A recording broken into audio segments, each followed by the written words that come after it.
కాసేపట్లో ఏపీ శాసన మండలి ప్రారంభం. నేడు ప్రశ్నోత్తరాలతో మొదలు. రహదారుల అభివృద్ధి సంస్థ వార్షిక నివేదిక ప్రవేశపెట్టనున్న మంత్రి జనార్దన్ రెడ్డి.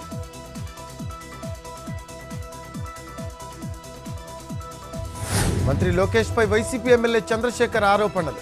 ముడుపులు అందాయా, ముట్టికాయలు పడ్డాయా అంటూ ప్రశ్న. సమాధానం చెప్పాలని ట్వీట్.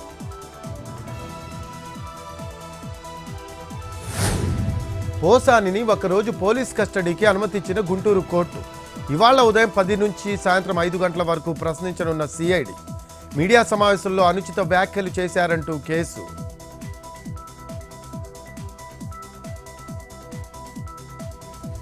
తిరుపతి తొక్కిసలాట ఘటనపై దర్యాప్తు వేగవంతం. కొనసాగుతున్న న్యాయ కమిషన్ విచారణ. నేడు హాజరు కానున్న ఎస్పీ హర్షవర్ధన్ రాజు, ఇతర అధికారులు.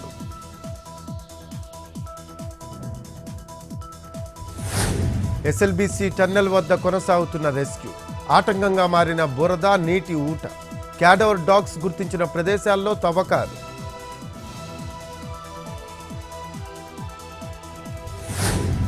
ఏపీలో నేటి నుంచి 3 రోజుల పాటు క్రీడా సాంస్కృతిక కార్యక్రమాలు. విజయవాడ ఇందిరాగాంధీ, డిఆర్ఎంసీ స్టేడియాల్లో పోటీలు. మధ్యాహ్నం 3 గంటల నుంచి ప్రారంభం. పేర్లు నమోదు చేసుకున్న 173 మంది సభ్యులు.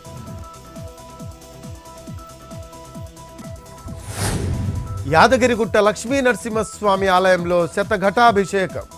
స్వాతి నక్షత్రం కావడంతో ప్రత్యేక పూజలు. గిరి ప్రదక్షిణలో భారీగా పాల్గొన్న భక్తులు.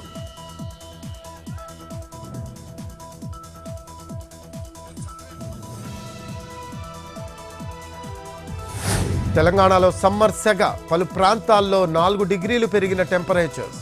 వడగాలులు వీచే అవకాశం. నిన్న ఆదిలాబాద్లో అత్యధికంగా 40.3 డిగ్రీలు నమోదు.